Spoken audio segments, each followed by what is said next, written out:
Merci beaucoup, monsieur journaliste. Comme vous l'avez attendu, je suis parmi les ressortissants des hauts et moyens platons du territoire d'Ouvira. Après 15 jours ici qui viennent de passer, on a constaté vraiment des gens lourdement armés. On se posait des questions. Parce que les gens ont même eu peur lorsqu'ils ont vu des gens passer. Parce qu'on n'était plus habitué après les guerres qui ont fait dépeupler les hauts et moyens platons d'Ouvira, qui a fait que nos frères, et nos petits frères et nos enfants n'étudient pas dans les hauts plateaux. On a constaté encore un autre mouvement de gens lourdement armés. On se posait des questions, il s'agit de quel genre de personnes, mais on a fini par trouver la réponse que c'était les gens du colonel Makanika, vraiment lourdement armés, qui s'est installé à Marungu. Vous voyez que Marungu, il y avait le marché qui alimentait Machoua et Katobo qu'on appelait Kana, mais pour le moment, on ne fréquente plus ce marché à cause de ces gens lourdement armés. On dit bien lourdement armés. Il y a ceux-là qui viennent même de Goma. Il y a des jeunes qui viennent de Goma pour venir renforcer les autres.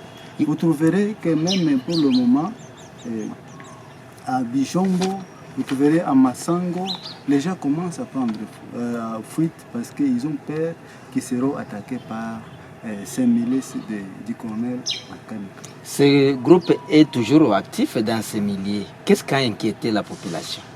Ce qui inquiète la population, parce qu'après, laisse-moi dire, les guerres que vous avez aussi attendues et suivies dans notre millier ici, les gens avaient fui et on avait abandonné les milliers. Même lui-même, Makanika, ne restait plus à Marungu. Mais après un temps, qu'il est revenu encore s'installer ici à Marungu, et les gens se posent des questions. Pourquoi il peut venir encore s'installer ici avec des jeunes qui recrutent jour au jour?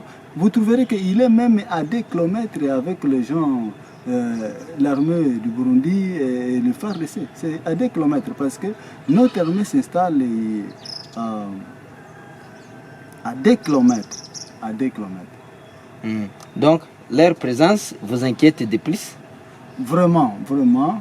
Il n'y a même plus mouvement de gens. Tu ne peux pas quitter ici vers Massango. Où est-ce que tu vas passer?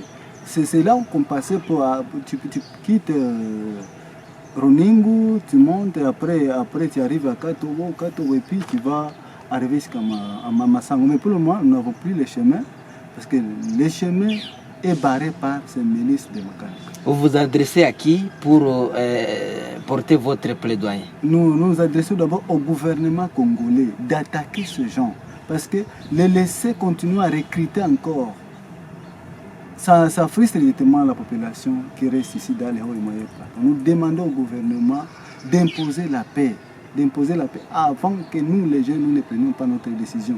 Parce que nous comptons aussi nous chercher des armes pour voir comment on peut attaquer ces gens. Est-ce que parmi les déplacés de guerre, il y avait ceux-là qui regagnaient déjà leur millier?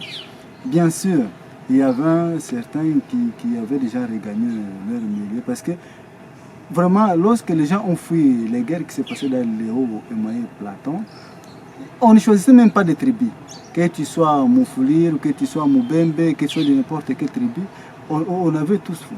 Mais pour le moment, les messages qu'on a entendus dans les marchés Sengo, on a entendu le message qui disait que non, vraiment, pour le moment, il y aura maintenant monte des gens de Banyamulenge dans les hauts plateaux et celui qui osera rehausser sa voix et il subira son sort. Ce qui inquiète encore la population.